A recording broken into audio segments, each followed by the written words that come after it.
Good morning, lovely people, or afternoon or evening, depending on when you're watching this. Let's head straight into the 12B notes for day 1. So make sure you have those notes out and ready to take some notes here, okay? So let's start with imaginary numbers. So hopefully we remember from yesterday when we did the 12A notes that I is our imaginary number, right? And we know that I equals the square root of -1, okay? Should all be familiar. All right, so we're going to use that now to take square root. So in this example you see here, taking the square root of a negative. And the first thing, those alarm bells should be going off in your head because we can't take the square root of a negative, right? Well, we can when we have imaginary numbers, okay? That's what we use imaginary numbers for, primarily. Alright, so when we take the square root of a negative, what we can actually do is rewrite this as the square root of -1, right? And the square root of 16. Alright, and don't worry about the colors. There'll be a reason that you'll understand in just a second. Alright, now we can substitute. So we know that the square root of -1 equals I, right? So I'm going to write that this equals I, okay? All right, and then we know that the square root of 16 is 4. Now here's the tricky part. The square root of 16 isn't just 4. It's actually positive or -4. And so we use the plus-minus sign to represent that it could be the positive 4 or it could be the -4. So this is the same thing as saying positive 4i or -4i, okay? That's what a plus-minus means. And now we have to ask ourselves, why is it a plus and a minus, okay? And I'm going to write that up here. So let's take an example, right? We have 16 equals 4 times 4, right? We know that. So that gives us the square root of 16 gives us 4, right? Because square root means something times itself, right? Is the answer. All right, but what if we did 4 times, or -4 times -4? Right, we should be good about our parentheses here. What if we did that? That would also give us 16, right? And that's why both the positive and the negative are our answers. And I know oftentimes in middle school math, you ignore those negative answers, but now it's really important that we do that because in order to get a complete answer, we need both the positive and negative. So basically, whenever you see a square root, you're going to need to add that plus or minus, all right? And a plus or minus just means positive 4i or -4i, okay? Okay. All right, so let's try another example here. Let's try an example where we have a square root of, let's go with -6, all right? So I'm going to, again, color code this. If the colors don't help you, just ignore it completely, okay? If they do help you, that's good too. All right, so from here, we know that the square root of a negative gives us what? Gives us I, right? Because the square root of a negative, we can multiply out to -1, and that gives us I, right? So I'm just going to say the square root of a negative is I, and that gets rid of the negative, right? So all I have left is the square root of 6, right? Except what did we just say? Whenever we have a square root, we need to add a plus or minus, right? So our final answer should look like that. All right. Let's try one more problem. All right, I want you to try this on your own. And remember, we're only getting rid of the square root like we did here if it's a perfect square. If not, we can just leave the square root in. All right, let's go ahead and try that out. Remember that a square root of a negative is going to give you an I, right? The 13 doesn't have a perfect square, right? Or isn't a perfect square. So we're just going to leave it as square root of 13. Then remember, whenever we have a square root, we add a plus or minus into our answer. All right? How do we feel about that? Remember, you can pause this video at any time, all right? So if you just need a second to let that sink in, pause this video, all right? And so here is our rule right here. Square root of a negative number equals plus or minus. Then we take an I, because the I is the negative, right? That gets rid of the negative in the square root. And then the square root of a number, okay? So that is our rule. Don't forget it. Okay. We're going to come back to the square root method in a bit, so definitely leave that space. We'll come back up for that, okay? Alrighty. Let's go ahead and start number 1. All right. So hopefully we remember how to complete the square. If you don't, go back and review your 11, I believe it's C and D notes. All right. So our first step here is going to be to subtract 28, right? So we subtract 28 on both sides, and we're left with x squared plus 10x equals negative 28, right? Good. And the reason we do that is we want it in ax squared plus bx equals negative c, right? That's step 1. Okay. Then step 2 would be to find our new c, right? So what completes the square, our new c, right? And that's going to be equal to b over 2 squared, right? Remember that equation from Unit 11? If you don't, hopefully you can go back and look at your notes. So in this case, what's b? B is 10, right? So what's 10 divided by 2? 5. 5 squared is 25, right? So we're going to add 25, because it's always positive. I'm going to add 25 to both parts, right? And I'm just going to bring down the rest of it. Alright. Now, what's our next step? Our next step is going to be to factor, our favorite, I know. In order to do this factoring, I'm going to use a big X, alright?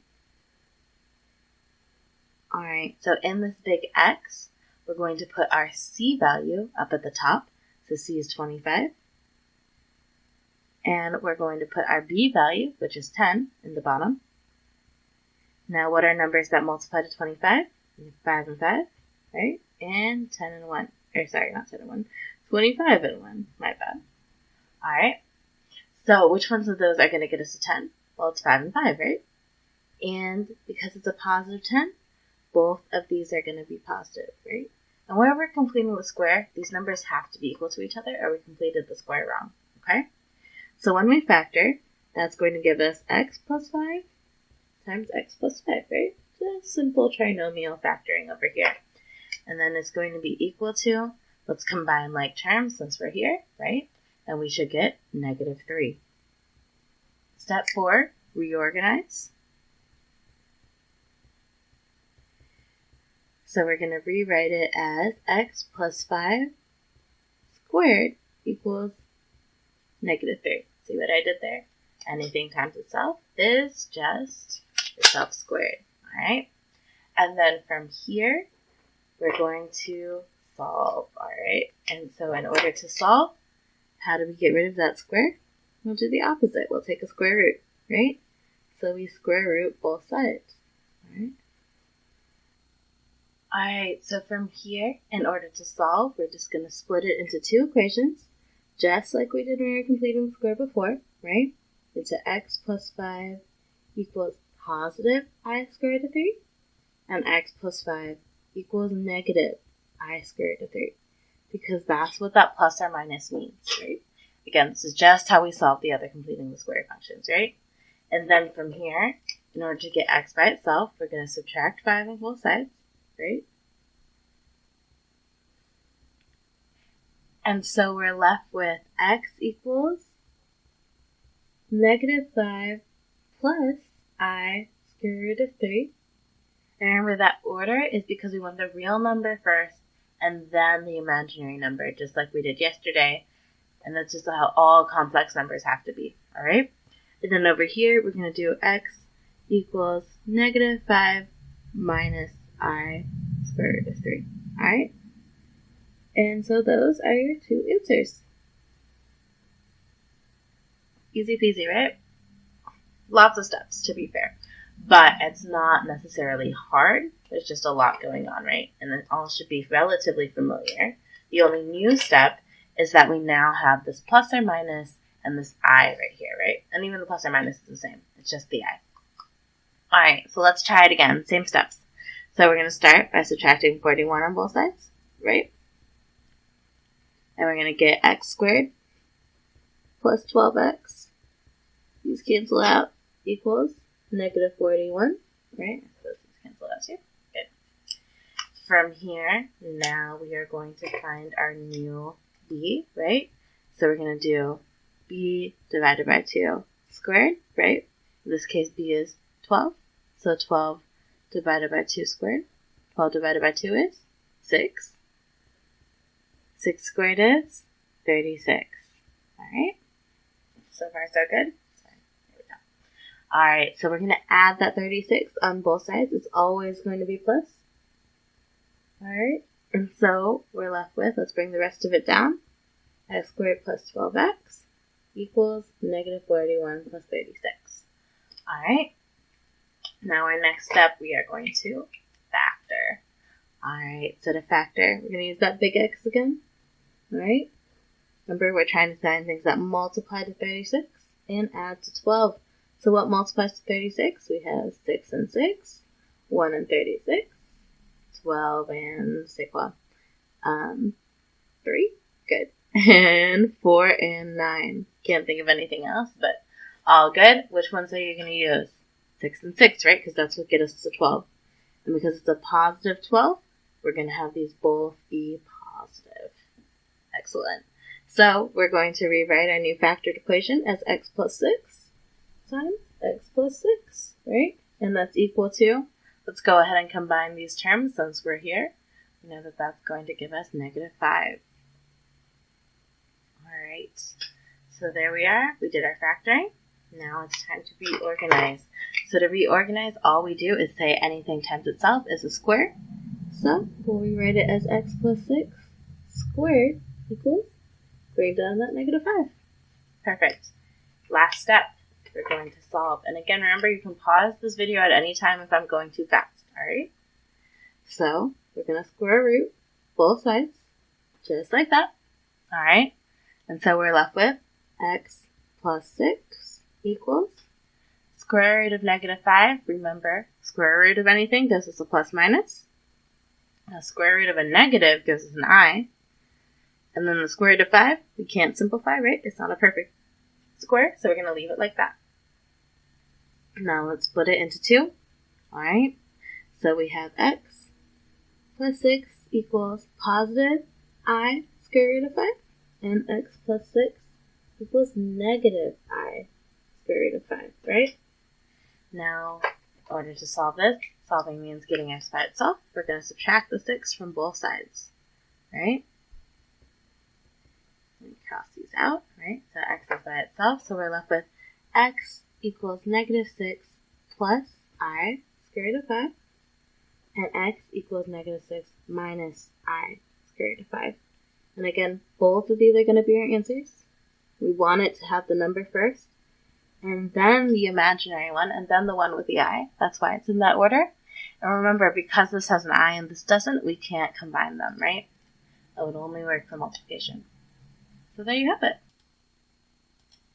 So these problems look a little different, and that's because there's an m squared, right, and not any m value.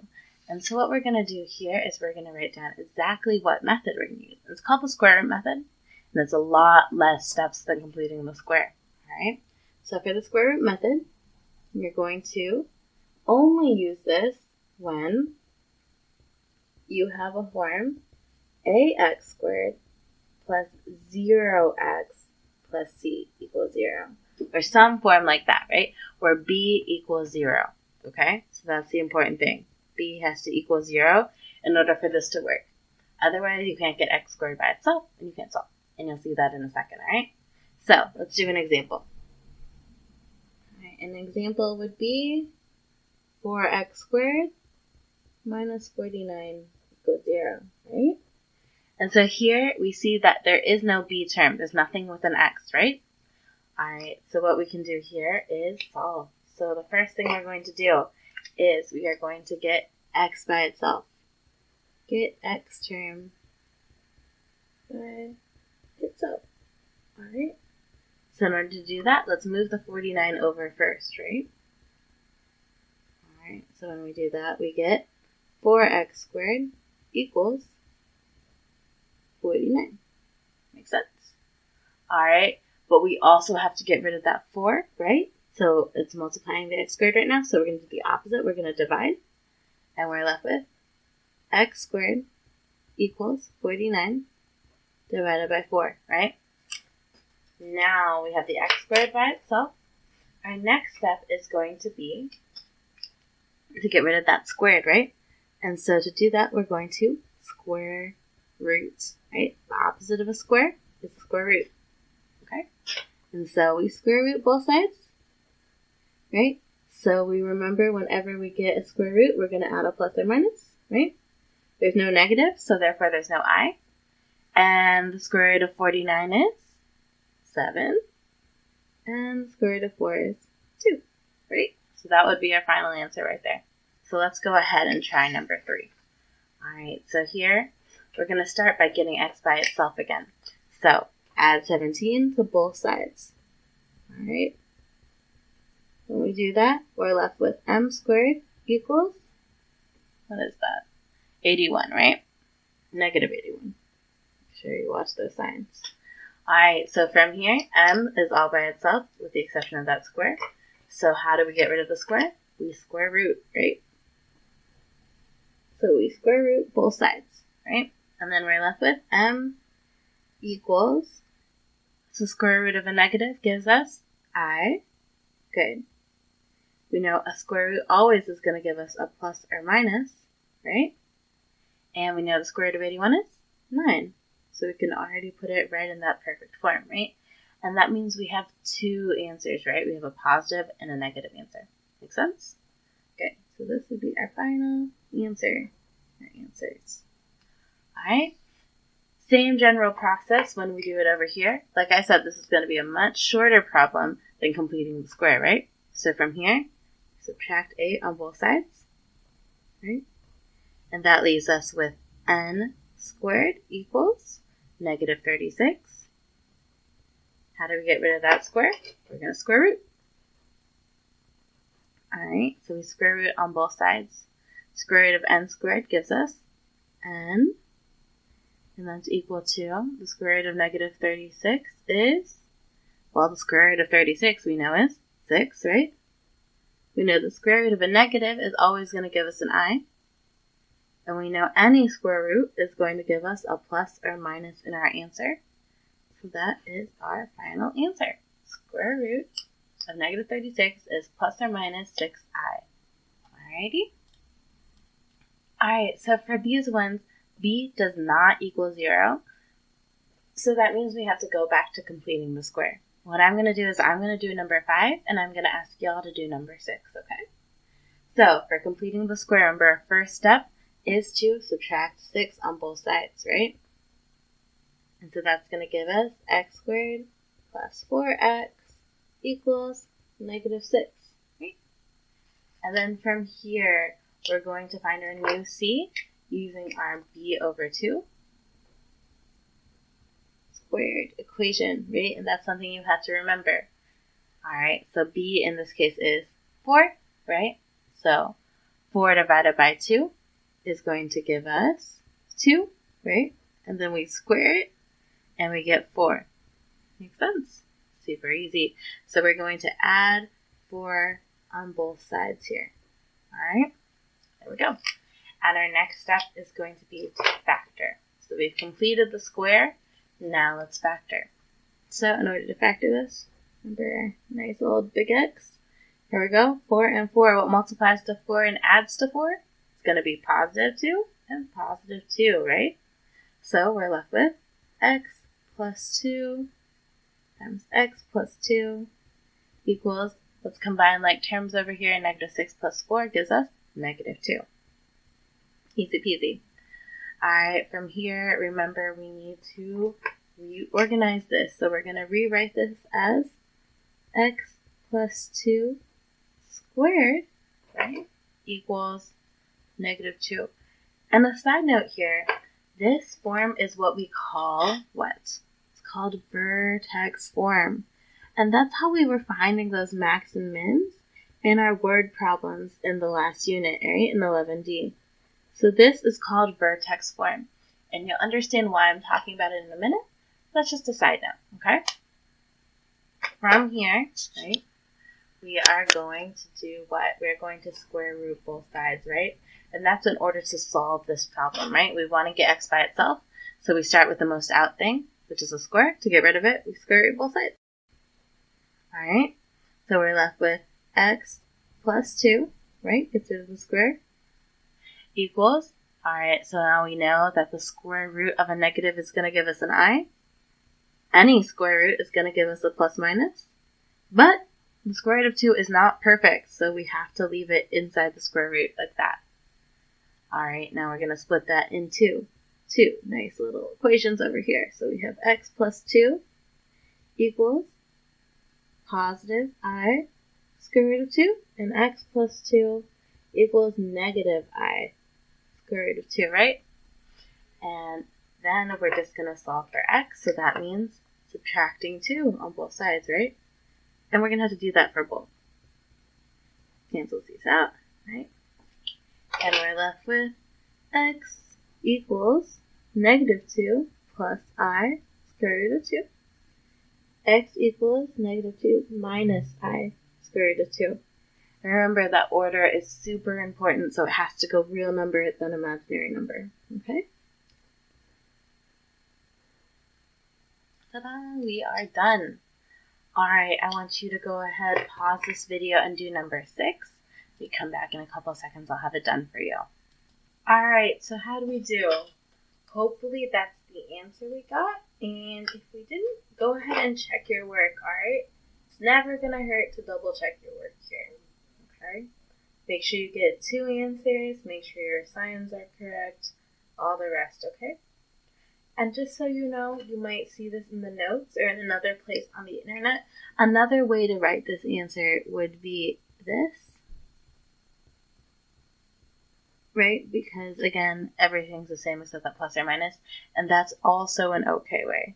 So it's an also acceptable way to write your answer. All right? That makes sense why it would be, because the only difference between these is the plus and the minus, right? So we can write it as a plus or minus. Okay? All right. Let's go ahead and try these next ones. So you're going to see here that we're actually, our goal is to end up back in vertex form. All right? And once we get to vertex form, we just solve the same way that we did before. So in order to get this into vertex form, we need to get that squared by itself, right? So we're going to subtract 47 on both sides, just like that. All right? And then we'll get left with x minus 5 squared equals negative 36, right? And this right here is vertex form, okay? It's the same form that we were in before we square rooted in the other problems, right? So basically this is just a shortcut, right? It's already partially solved for you. Now you just have to finish solving it. You don't actually have to complete the square. They already did that for you, right? Now you just have to finish solving it. So from here, we're going to square root both sides, right? Just like before, to get rid of that square. And we have x minus 5 equals, you know the square root gives us a plus or minus. You know the square root of 36 is 6. And the square root of a negative is I, right? There you go. From here, how do we solve this? Let's just split it into 2 problems, right? So we have x minus 5 equals positive 6i, and x minus 5 equals negative 6i, right? And from here, all we're going to do is add what on both sides? Add 5, right? Okay. And when we add 5 on both sides, we're left with x equals 5 plus 6i, and x equals 5 minus 6i, and that's your answer. Another way you could write this again is to say x equals 5 plus or minus 6i. Alright? Oh, you can't see that. There we go. Make sense? Easy peasy. Alright, so you're just going to do that with all of these, alright? So I'm going to do one more with you, and then I'm going to leave y'all to your own devices here. Alright, so on this one, I'm going to subtract 37 on both sides, right? And when we do that, these cancel out, and we're left with x minus 10 squared equals 21 minus 37 gives us a nice negative 16. Now in vertex form. Now all we have to do is solve, right? So to solve, we're just going to take the square root on both sides. Good. And when we do that, we're left with x minus 10 equals square root of 16 is 4. Square root of a negative is an I. And we always get a plus or minus when we square root things. Alright, good. From here, split it into 2. X minus 10 equals, we're going to put the positive answer over here, put the negative answer over here, right? 1 for the plus, 1 for the minus. Alright, from here, we just add 10 on both sides, right? Cancels these out. And we're left with x equals, and this side and this side. X equals 10 plus 4i, and x equals 10 minus 4i, right? And there are your answers. And remember, another way to write this is x equals 10 plus or minus 4i, because that's the only difference between those equations. Alright? So go ahead, pause this video, and try the other two on your own. I'll have solutions up in a second. Alright, so here are your answers for number 9 and number 10. Go ahead and pause this video if you need time to look over them and check your work. Alright? Other than that, you should be done. Go ahead and start that practice, right? The sooner you start the practice, the easier it'll be for you, and the better it'll settle in your head, alright? And that's real important, of course. Alright, I hope y'all have a lovely day. Please be safe and do good things.